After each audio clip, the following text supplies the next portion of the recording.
सोमय्या विद्याविहार संचलित Sharada English medium school Kopargaon यांच्या वतीनं लोकमान्य टिळक जयंती निमित्तानं राज्यस्तरीय मराठी वक्तृत्व स्पर्धा 2025चं आयोजन कोपरगाव येथे करण्यात आलं। या स्पर्धेचा उद्देश विद्यार्थ्यांमध्ये मराठी भाषेची ताकद अनुभवणं, वक्तृत्व कौशल्य वृद्धिंगत करणं तसेच शालेय विद्यार्थ्यांना हक्काचं राज्यस्तरीय व्यासपीठ उपलब्ध करून देणं हा होता।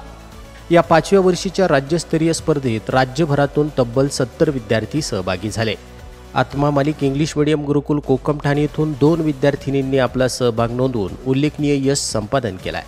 त्यांनी या स्पर्धेमध्ये 7व्या क्रमांकाचं पारितोषिक पटकावून शाळेचं नाव उज्ज्वल केलं आहे। स्पर्धेतील विशेष विजेत्या विद्यार्थ्यांमध्ये कुमारी अभिषा विजय कुटे हिनं स्वराज्याचं धगधगतं यज्ञकुंड छत्रपती संभाजी महाराज या विषयावर आपलं वक्तृत्व सादर केलं। त्यानंतर श्रावणी ज्ञानेश्वर तासकर विषय मराठी पाऊल पडते पुढे यावर आपलं वक्तृत्व सादर केलं। या दोन्ही विद्यार्थिनींनी उत्तम सादरीकरण करून आपापल्या विषयातून मराठी शब्द संपत्तीची ताकद प्रेक्षकांपुढे प्रभावीपणे मांडली आहे। या विजयामुळे दोन्ही विद्यार्थिनींवर अभिनंदनाचा वर्षाव होतोय। उज्ज्वल भविष्यासाठी संपूर्ण शाळेच्या वतीनं शुभेच्छा देण्यात आल्या आहेत। या यशामागे गुरुकुलाचे प्राचार्य श्रीमान माणिकरावजी जाधव सर यांच्या मार्गदर्शनातून श्री नवनाथ शेळके सर यांचं मोलाचं योगदान यासाठी लाभलं।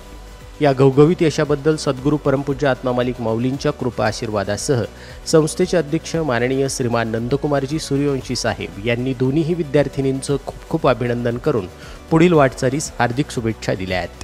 तसेच ट्रस्टचे सर्व सन्माननीय सदस्य व्यवस्थापक Sudhakarji Malik sir, साईनाथजी Varpe sir, Shrimati Mira Patel madam, प्राचार्य माणिकरावजी जाधव सर आणि विभाग प्रमुख श्रीमान दिनेश क्षीरसागर सर, दर्शना ठाकूर मॅडम यांनी विजेत्या विद्यार्थ्यांचं अभिनंदन करत पुढील वाटचालीस हार्दिक शुभेच्छा दिल्या आहेत। आत्मा मालिक न्यूजसाठी संपादक सागर आहिरे, कोकमठाण।